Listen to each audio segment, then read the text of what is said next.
Hello, this is Mrs. Hammond, and I'm going to be reading Chapter 12 of Because of Winn Dixie. Me and Winn Dixie got to Gertrude's Pets so early for my first day of work that the close sign was still in the window. But when I pushed on the door, it swung open, and so we went inside. I was about to call to Otis when we were there, but then I heard music. It was the prettiest music I've ever heard in my life. I looked around to see where it was coming from, and that's when I noticed that all the animals were out of their cages. There were rabbits and hamsters and gerbils and mice and birds and lizards and snakes, and they were all just sitting there on the floor like they had turned to stone. And Otis was standing in the middle of them. He was playing guitar, and he had on skinny, pointed-toed cowboy boots, and he was tapping them while he was playing the music. His eyes were closed, and he was smiling. Winn Dixie got a dreamy kind of look on his face. He smiled really hard at Otis, and then he sneezed, and then his whiskers went all fuzzy, and then he sighed and just kind of dropped to the floor with all the other animals. Just then, Gertrude caught sight of Winn Dixie. "Dog," she croaked, and flew over and landed on his head. Otis looked up at me.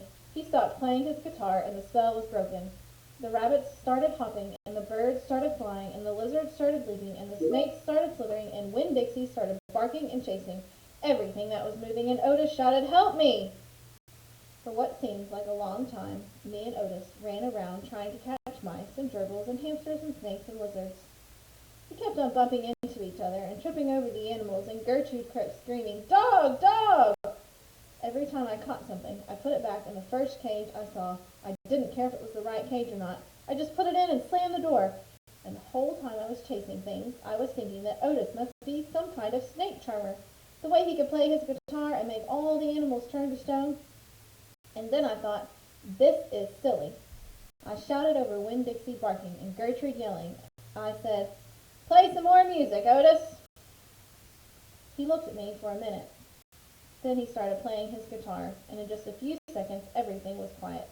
Winn Dixie was lying on the floor, blinking his eyes and smiling to himself, and sneezing every now and then. And the mice and the gerbils and the rabbits and the lizards and the snakes that we hadn't caught yet got quiet and sat still. And I picked them up one by one and put them back in their cages. When I was done, Otis stopped playing. He looked down at his boots. "I was just playing them some music. It makes them happy." "Yes, sir," I said. "Do they escape from their cages?" "No," Otis said. "I take them out. I feel sorry for them being locked up all the time. I know what it's like, being locked up." "You do?" I said. "I have been in jail," Otis said. He looked up at me real quick, and then he looked back down at his boots. "You have?" I said. "Never mind," said Otis. "Aren't you here to sweep the floor?" "Yes, sir," I told him. He walked over to the counter and started digging through a pile of things, and finally he came up with a broom. "Here," he said, "you should start sweeping." Only he must have gotten confused. He was holding out his guitar to me instead of the broom. "With your guitar?" I asked. He blushed and handed me the broom, and I started to work. I am a good sweeper. I swept the whole store, and then I dusted some of the shelves. The whole time I worked, Winn Dixie followed me, and Gertrude followed him, flying behind him and sitting on his head and his back and croaking real quiet to herself, "Dog, dog." When I was done, Otis thanked me. I left Gertrude's Pet, thinking about how the preacher probably wouldn't like it very much that I was working for a criminal. Sweetie Pie Thomas was waiting for me right out front. "I seen that," she said. She stood there and sucked on her knuckle and stared at me. "Seen what?" I said. "I seen all them animals out of their cages and keeping real still." "That man magic?" she asked. "Kind of," I told her. She hugged Winn Dixie around the neck. "Just like this grocery store dog, right?" "Right," I said. I started walking, and Sweetie Pie took her knuckle out of her mouth and put her hand in mine. "Are you coming to my birthday party?" she asked. "I surely am," I told her. "The theme is pink," she said. "I know it," I told her.